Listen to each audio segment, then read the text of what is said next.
동성애자들을 미워하는 게 아니다 하는 것을 명백히 해야 합니다. 그죠? 진짜 그들을 사랑하는 사람이어야 합니다. 그러니까 사랑하지 않다면 얘기도 하지 말아야 되죠.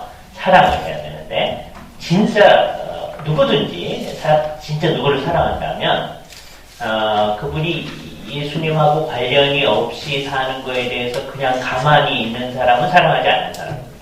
어떤 사람이 예수님과 관련이 없는다는 걸 알면 그 사람이 진짜 예수님과 관련해서 정말 삶이 변하도록 하는 것이 사랑하는 사람이죠. 동성애자들에 대해서도 마찬가지죠. 진짜 사랑한다면 우리는 그분들이 진짜 예수님과 만나게 해야 할 것이고, 예수님과 만나면 사람은 변하게 되어 있는데, 이거는 아주 쉽게 생각해 보시면 1세기 예수님 주변에 어떤 사람들이 왔을 때, 세리와 주인들이 왔을 때 예수님한테서 예수님께서 우리를 용서해 준다는 얘기를 듣고 이제 감사합니다. 이제 계속해서 세리와 주인으로 살겠습니다. 그랬을 리가 없잖아요. 그렇죠? 예수님은 세리와 주인들이 오라고 하십니다. 그리고 세리와 주인들하고 같이 식사를 하십니다. 그러나 예수님은 그들을 변화시키시죠. 문제는 우리도 그 일을 해야 하는데 능력이 없어서 사람들이 우리와 접촉한 뒤에 변화를 안 한다고 하는 거죠. 그러니까 이 세상에 수없이 많은 주인들이 있는 것에 대해서 우리는 책임감을 가져야 됩니다. 그리고 그 사람들을 진짜 사랑한다면 그 사람들이 성경의 가르침을 따라서 변화하도록 얘기를 하는 거죠. 그러니까 만약에 그렇게 안 하는 사람이 있다면 성경도 사용하고 신학이라는 얘기도 하고 있는데 그렇게 안 하는 사람이 있다면 결국은 그 사람을 사랑하지 않는 사람들이다 하는 거예요. 이게 이제 재미있는 상황이 여기서 펼쳐지는데요. 지금 큐어 신학이라고 하는 이름으로 등장하는 신학을 얘기하는 사람들이 우리는 동성애자를 사랑하니까 그 사람들이 있는 그대로 받아줘야 된다. 그쪽으로 이제 전개를 합니다. 우리도 동성애자들을 사랑한다고 얘기합니다. 우리는 그 사람들을 혐오하지 않습니다. 사랑해야 합니다. 그죠? 그럼 이제 누가 진짜로 사랑하는 사람이냐? 우리는 그것을 두 가지를 통해 알 수 있는데, 하나는 최후의 심판 때 주께서 그걸 분명히 드러내줍니다. 누가 진짜로 사랑하는 사람이냐? 주께서는 두 가지로 우리를 판단하실 터인데, 우리가 말하는 게 성경이 가르친 가르침에 일치하느냐 하는 게 이제 하나의 시금석입니다. 두 번째 시금석은 이제 우리도 이제 심각한 문제가 되는데, 실제로 이 세상에서 사랑하며 살았느냐, 그죠? 만일에 우리가 이렇게 성경대로 모든 걸 한다고 하면서 사실은 우리 마음속에 미움이 가득하고 또 이런 운동을 한참 하다 보면 잘못하면 이제 그렇게 될 수가 있거든요. 그러면 주께서 그것도 심판하실 것입니다. 그래서 결국은 우리가 이 일을 하는 것은 진정한 기독교적 사랑의 실천 때문에 하는 것이어야 된다 라고 하는 것이 명백해야 됩니다. 여기 이제 첫 번째 우리가 얘기하고 싶은 거예요. 제가 이제 맡은 부분은 어떤 거냐면, 요즘에 큐어 신학이라고 하는 새로운 이름을 가진 신학이 막 등장을 하는데, 갑자기 등장한 게 아니고요. 그 선구자들이 있는데, 옛날에서부터 그 얘기를 해온 사람들이 있습니다.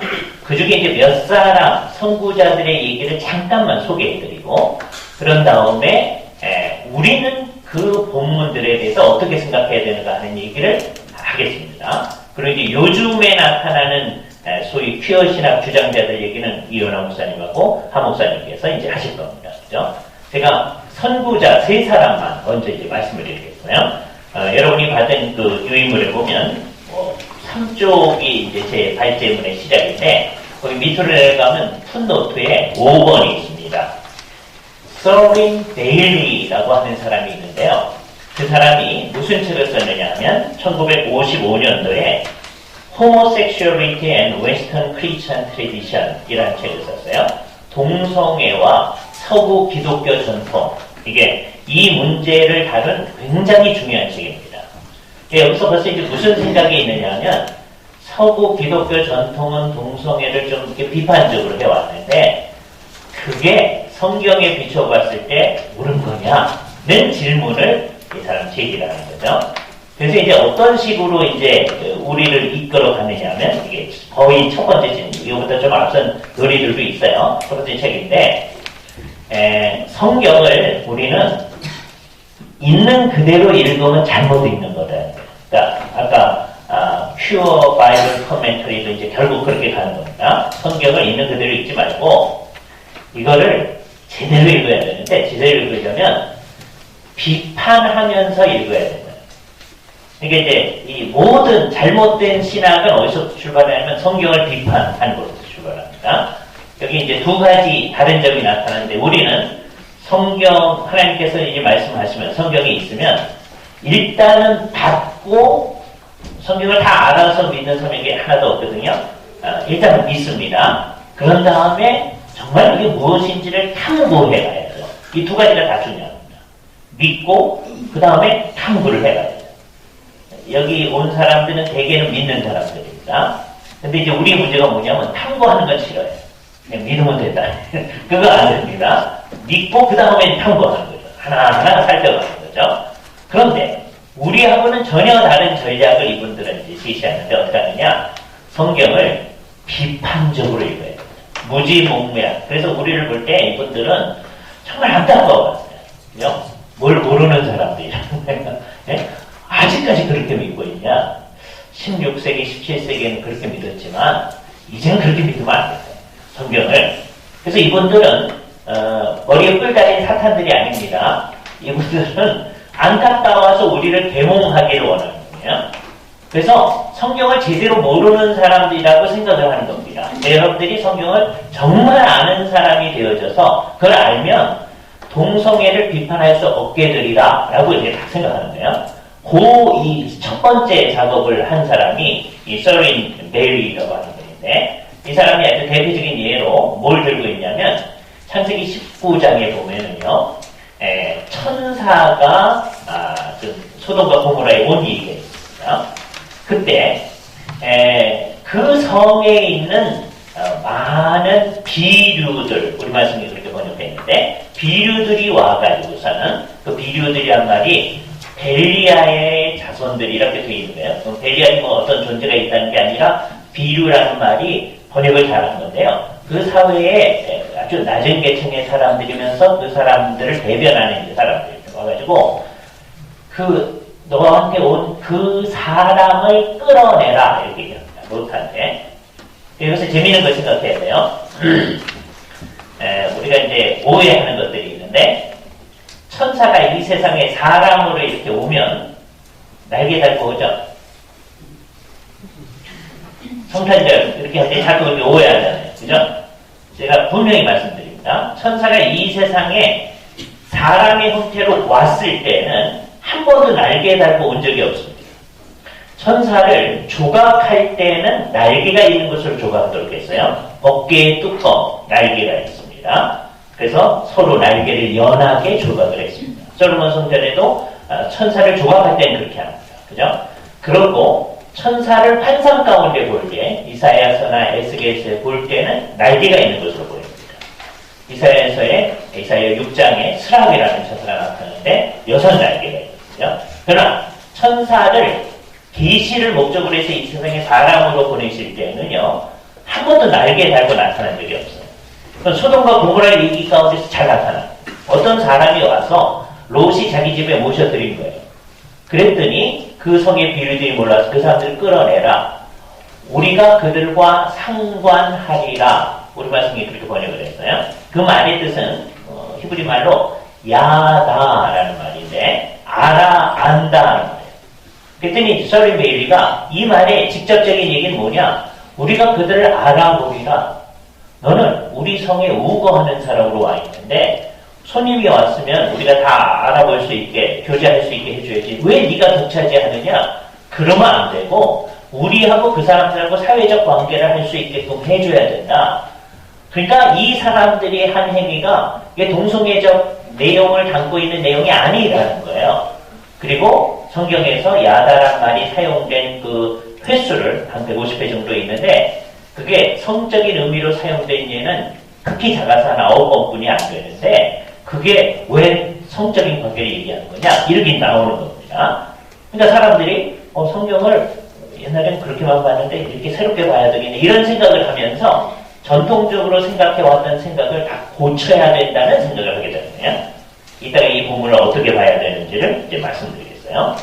두 번째 사람을 소개하는데 10쪽으로 가세요. 10쪽에 가면 44번 큰 노트를 보시기 바랍니다. 거기 보면 R. 슬로우스라고 하는 사람이 나와요. 이 사람이 무슨 책을 썼느냐면 신약과 동성애라는 책을 썼습니다. 1983년도에 나오죠. 여기서 이 사람은 다음과 같은 주장을 합니다. 바울이 동성애에 대해서 비판적으로 얘기를 하는데 로마서에서 그렇게 얘기하는 것은 자신의 헬라주의적 유대교의 모델에 따른 것이며 자신의 이런 편견에 따라서 동성애적 관계가 자연적인 것에 반하는 것이라고 생각하는 것이다. 그러니까 이게 절대적인 것이라고 할 수가 없다. 이게 첫 번째 얘기입니다. 우리는 바울이 얘기한 건, 사도가 얘기한 거니까 이게 하나님이 얘기한 걸 대변하는 것이죠. 이 비판적 학자들은 바울 얘기지, 그죠? 바울이 그렇게 얘기한다고 해서 우리가 그걸 따라갈 이유가 뭐냐, 이렇게 나오는 거예요. 그래서 바울이 그런 얘기를 한 것은 그가 속해 있던 헬라주의적 유대교 그룹의 견해고 그들의 편견이 딱 반영되어 있다는 거죠.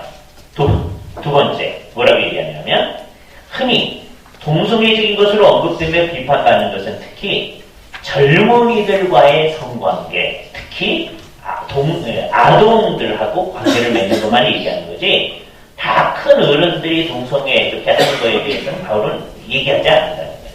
그렇죠? 그러니까 이 사람들도 동성애자들도요. 동성애자들이 애들하고 관계하는 건 안 된다. 더 강하게 얘기할 수도 있습니다. 그죠? 그러니까 바울이 반대하는 건 그런 것뿐이다. 그러면서 더 나아가서 세 번째, 여기서 바울이 문제 삼는 것은 동성애적 매춘을 얘기하는 거예요. 돈 받고 동성애 관계하는 거, 그거를 바울이 안 된다고 하는 거지. 자기들이 좋아가지고 동성애 관계하는 걸 바울이 반대하는 게 아니다. 라는 이상한 얘기를 하는 거예요. 이게 스크로우브스 얘기입니다. 세 번째 사람. 이 사람까지만 하면 이제 선구자 얘기가 끝나요. 53번 푸노트를 보면 보스웰이라는 사람이 있는데요. 이 사람이 기독교, 사회적인 관용, 그리고 호모섹슈얼리티, 동성애 그런 책을 1980년대에 냈는데 이 사람도 뭐가 문제라고 생각하느냐면 동성애적 매춘만이 문제다. 매춘이 아니라면 어른들이 자기들이 그런 마음을 가지고 있는 거에 대해서는 그거는 문제가 안 되는 거다. 바울은 그 반대하지 않는다. 그러니까 하나님은 반대하지 않는다. 이쪽으로 이끌어라. 그래서 이제 퓨어 신학은 이제 어쪽으로 가느냐면 이런 것에 이제 근거해서 좀 더 나아가서 하나님은 사랑이 하나님이니까 사랑이 남자와 여자 사이에 사랑을 하는 거든 남자와 남자 사이에 사랑을 하는 거든 다 있을 수 있는 거고 그렇게 하는 게 하나님의 뜻에 부합하는 거다. 그런데 이 신학도 모르는 우리를 가르치는 거예요. 사람들은 성경을 너무 문자적으로만 생각을 해가지고서는 이제 성경이 동성애를 반대한다고 얘기하는 거는 잘 몰라서 하는 얘기다. 는 얘기를 이제 해나가려고 하는 겁니다. 이제 이거에 대해서 우리는 어떻게 했습니까? 세 가지 얘기만, 시간이 없으니까 딱 요약해서 말씀드립니다. 첫 번째, 우리는 언제나 생각을 어떻게 해야 되냐면 계시, 성경 계시가 우리에게 어떻게 얘기하느냐 하는 것을 따라서 생각해야 합니다. 그죠? 이것을 아주 강조하신 분은 이 학교를 설립하신 우리 박윤선 목사님이 강조하신 거예요. 계시 의존 사세. 한국에 저보다 나이가 많으신 목사님들은 전부 다 박윤선 목사님한테 배웠다고 합니다. 제가 어렸을 때 보니까 다 그러시더라고요.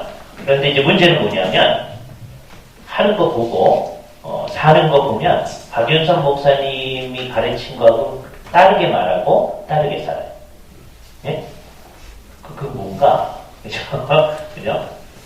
그거는 박윤선 목사님을 그러니까 우리가 박윤선 목사님을 존중한다면 어떻게 해야 되냐면 정말 우리의 모든 생각과 삶에 있어서 계시 의존적인 생각을 해야 돼요. 계시 의존 사색이 나타나야죠. 모든 문제에 대해서 그렇습니다. 박윤선 목사님은 이게 스쳐 지나가면서 동성애에 대해서 언급을 해요. 왜? 성경이 얘기를 하니까. 그러나 이 문제에 직접적인 관심은 없었어요. 왜? 그때는 그게 심각하게 나타나지 않았습니까? 그러나 우리가 성경이 말하는 원칙에 따라서 이 문제에 대해서 어떻게 생각해야 되나 그건 아주 명확한 거죠. 성경은 구약이나 신약이나 전부 다 동성애는 하나님께서 기뻐하는 게 아니고 하나님께서 심지어 뭐라고 표현하시면 가증히 여기신다. 이거를 성경이 어떻게 표현해요? 토하여 내치신다. 그죠? 토한다. 요즘에 이제 애들이 쓰는 용어 가운데서 토나와 뭐 이런 말이 있잖아요. 거기 가증히 여긴다는 말의 뜻이에요. 네? 하나님은 토하지 않으세요. 왜? 하나님은 이렇게 몸이 있지 않으시니까. 그러나 사람으로 하여금 잘 알 수 있게 딱 얘기해요. 동성애가 얼마나 가증한 거지. 하나님께서 그걸 정말 가증히 여기신다. 그죠? 그래서 구약이나 신약이나 다 반대를 해요. 이건 아주 명확합니다. 물론 아까 언급했던 큐어 신학의 선구자들은 아니 성경은 그러지 않아 뭐 이렇게 얘기하고 성경이 교만한 것은 그 어른이 애들한테 이렇게 동성애를 관계를 하는 것 아동적인 성관계 그거 반대하는 거고 또 매매춘 반대하는 거지 이상하게 해석을 해서 그쪽으로 몰아가는 거예요. 그러나 성경은 구약이나 신약이나 다 반대하지 않습니다. 굉장히 명확하게 동성애는 있을 수 없다라고 분명히 얘기를 하는 거예요. 두 번째, 그러니까 우리는 어떻게 해야 되느냐라고 할 때 성경의 아주 명확한 원칙은 그러니까 이걸 오해하는 사람들이 또 있어요. 성경이 그렇게 강하게 반대하니까 그 시대에는 동성애자들이 별로 없어서 그렇게 잘 몰라가지고 그렇게 하는 건데 요즘은 동성애가 많으니까 이제는 다른 문제다 이런 사람들이 있는데요. 성경이 강하게 반대하는 이유가 뭐냐면 그 주변에 동성애자들이 너무 많아서 그렇습니다. 그죠? 동성애를 여러 가지 이유에서 하는 거예요. 성경에 보면 여러분 우리말 성경에 미동의 집 그런 거 있잖아요. 그 미동의 집이라고 하는 게 뭐냐면 남자 창기가 신전 창기가 있는 거예요. 이게 옛날 가나안에 있던 겁니다. 그죠? 그래서 그 여자 창기도 신전에 있고요. 그러면 여자 창기하고 관계를 맺는 게 그 신을 섬기는 의식이 되는 거예요. 근데 어떤 때에는 남자 창기도 있는 게 있었어요. 가나안 땅에. 근데 이스라엘 백성들이 이제 하나님을 섬기면서 정신을 안 차리게 되면 옛날에 가나안에서 행하는 일들이 나중에는 성전에까지 들어옵니다. 그래서 성전 안에 미동의 집이 있는 거예요. 그 얼마나 타락한 상황. 그래서 좋은 왕들이 나타나면 미동의 집을 허문다.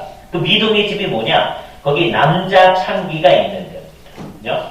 그러니까 동성애가 아주 흔한 거였어요. 그죠? 또 다른 하나의 예를 들자면 우리가 서구 사상에 있어서 굉장히 중요한 사람을 플라톤을 얘기 드는데 플라톤이 얼마나 중요하냐면 서양 철학은 플라톤에 관한 각주에 불과하다라고 화이트헤드라고 하는 철학자가 있어요. 그러니까 서양 철학은 전부 다 플라톤이 있는 거예요. 플라톤이 뭐라고 그러냐면 동성애는 굉장히 중요한 사랑의 한 부분이며 특별히 젊은이들을 교육시키는 데 있어서는 필수적인 부분이다. 이 생각을. 그러니까 이게 서양 철학은 그 아주 자연스럽게 생각하는 분위기가 있는 거예요. 바울이 그거 알아요. 그렇기 때문에 동성애는 순리로 쓸 것을 순리로 안 쓰고 영리로 사용하는 거다. 그렇게 얘기를 한 겁니다. 그렇죠? 그래서 성경은 동성애를 잘 몰라서 이것을 이렇게 낮추어 보고 이것은 안 된다 하는 게 아니라 너무 잘 알고 있는 거예요. 요즘 들어서 동성애가 처음 나타난 게 아니다. 그렇죠? 그래서 교회는 처음부터 동성애는 안 된다고 해왔었는데 그래서 다 그런 거예요. 근데 여기 이제 우리 문제가 있습니다. 근데 오늘날은 지금 큐어 신학의 문제점은 뭐냐면 성경적으로 따졌을 때 동성애가 나쁜 거라고 말할 수가 없다. 그런 얘기를 하는 사람들이 등장하기 시작해요. 그게 큐어 신학. 그죠? 오히려 좋은 것 중에 하나다. 그러니까 아까 은사 얘기를 하셨는데 하나님께서 남자 여자 살도록 그 은사 주시면 그렇게 살고 남자 살도록 은사 주시면 그렇게 살아야 하나님의 뜻을 부합한다. 이런 주장을 하는 거예요. 그건 비성경적 주장, 예수밖에 없는 것이죠. 자, 그러면 이제 마지막 한 얘기. 그럼 우리 어떻게 해야 될 거냐? 그죠? 그걸 명확히 알아야 됩니다. 이 방향이 결국 어디서 나타난 거냐? 성경을 비판적으로 보는 데서 나타났구나. 그래서 우리는 성경을 비판적으로 보지 않냐고 더 정확하게 다르게 보고 정말 순종하며 살아야 돼요. 그죠? 우리가 정말 이 세상에서 사랑하는 사람으로 안 살면은요, 어떤 게 되느냐 하면, 궁극적으로 볼 때, 우리가 이 세상에서 사는 그 모습하고, 이 동성애를 이렇게 지지하고 찬양하는 사람들, 그 사람이 다 동성애자들이 아닙니다. 예? 자기는 멀쩡히 이성애자로 살면서 그 동성애자들의 인권을 위해서 자기는 그들을 위해서 일한다는 거예요. 자기는 그게 사랑의 행위라고 생각하는 거예요. 그죠? 그래서 우리가 그 사람들 안 된다고 얘기할 때 정말 화내면서 이렇게 하게 되면요, 남들이 볼 때도 사랑하지 않는 사람을 나타나는 거거든요. 그래서 우리가 이 땅 가운데 진정 사랑하는 사람으로서 이론도 펼치고 실천도 해야 돼요. 그죠? 실천을 할 때에도 사랑하는 사람의 모습이 우리 속에 나타날 수 있도록 하는 것, 그게 선으로 악을 이기는 유일한 방법입니다. 그게 우리가 해나갈 방법이에요. 자, 제 얘기는 여기까지 하도록 하겠습니다.